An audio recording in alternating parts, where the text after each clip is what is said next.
किसी ने बहुत ही कमाल की बात कही है कि हिम्मत मत हारना, अभी बहुत आगे जाना है। जिन्होंने कहा था तेरे बस का नहीं, उन्हें भी तो करके दिखाना है। ये शब्द इंसान के भीतर छुपी ताकत को जगाने का काम करते हैं। यही भावना इस छोटी सी लेकिन गहरी सीख देने वाली कहानी की आत्मा है। एक गांव में एक बूढ़ा व्यक्ति अपने बेटे के साथ रहता था। वह हर साल आलू की खेती करता था और उसी से होने वाली आमदनी से घर चलता था। जीवन सादा था, साधन सीमित थे, लेकिन मन में संतोष भरा हुआ था। बाप बेटे आपस में मिलजुल कर शांत जीवन जी रहे थे। एक दिन अचानक उसके जीवन पर दुखों का पहाड़ टूट पड़ा। पुलिस उसके घर आई और उसके बेटे को गिरफ्तार करके ले गई।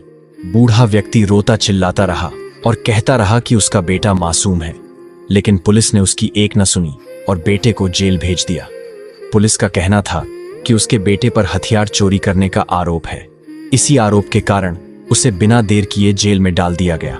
यह सुनते ही बूढ़े व्यक्ति की दुनिया अंधेरे में डूब गई। वह भीतर से पूरी तरह टूट चुका था। उसी समय आलू की खेती का मौसम भी आ गया था।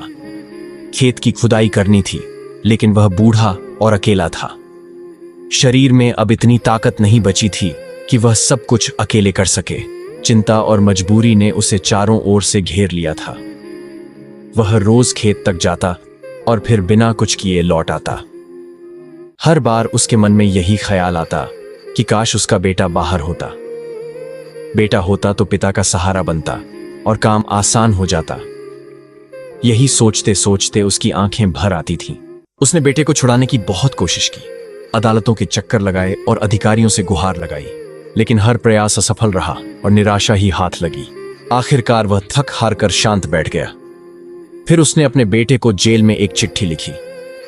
उसने लिखा कि आलू की खेती का समय आ गया है, खेत की खुदाई करनी है, लेकिन वह बूढ़ा और अकेला है। उसे समझ नहीं आ रहा कि घर का खर्च कैसे चलेगा। चिट्ठी में उसने बेटे की बहुत याद आने की बात लिखी। कहा कि तुम होते तो मेरी बहुत मदद करते, तुम्हारी कमी हर पल महसूस होती है। यह पत्र उसने भारी मन से भेज दिया। कुछ दिनों बाद जेल से एक टेलीग्राम आया। उसमें केवल एक पंक्ति लिखी हुई थी, पिताजी खेत की खुदाई मत करना, सारे हथियार मैंने वहीं छुपा रखे हैं। यह पढ़कर बूढ़ा व्यक्ति सन्न रह गया। उसके मन में डर और शक दोनों पैदा हो गए। उसे लगा कि शायद आरोप सच ही हो। वह पूरी रात चैन से सो नहीं पाया। अगले ही दिन पुलिस की एक पूरी टुकड़ी गांव पहुंची। उन्होंने खेत की पूरी खुदाई शुरू कर दी। हर कोना, हर मिट्टी को बारीकी से छाना गया, लेकिन कहीं भी कोई हथियार नहीं मिला। पुलिस निराश होकर वापस लौट गई।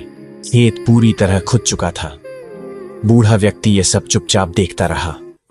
उसके मन का बोझ धीरे धीरे हल्का होने लगा। इसके बाद बूढ़े व्यक्ति ने फिर से बेटे को चिट्ठी लिखी।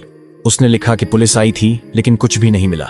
अब उसे पूरा विश्वास है कि आरोप झूठा था। उसने बेटे से अपने शक के लिए माफी मांगी। अगले दिन फिर से जेल से एक टेलीग्राम आया। इस बार शब्दों में समझदारी और सुकून था। पिताजी अब पूरा खेत खुद चुका है, आप निश्चिंत होकर आलू की खेती शुरू कर दीजिए।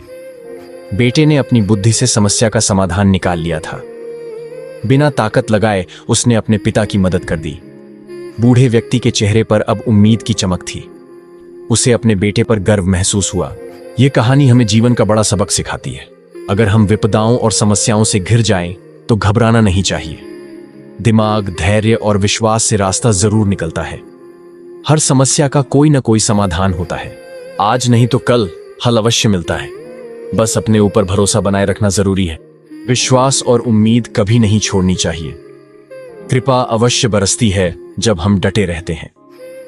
दोस्तों, अगर आप भी किसी परेशानी या कठिन दौर से गुजर रहे हैं, तो कमेंट में अपनी राय जरूर साझा कीजिए। यह भी बताइए कि इस कहानी से आपको क्या सीख मिली। आपकी बात किसी और को भी हौसला दे सकती है। अगर आपको यह कहानी पसंद आई हो, दिल को छू गई हो या प्रेरणा मिली हो, तो इसे दोस्तों और परिवार के साथ जरूर शेयर करें, क्योंकि आपकी एक शेयर किसी टूटते हौसले को नई ताकत दे सकती है।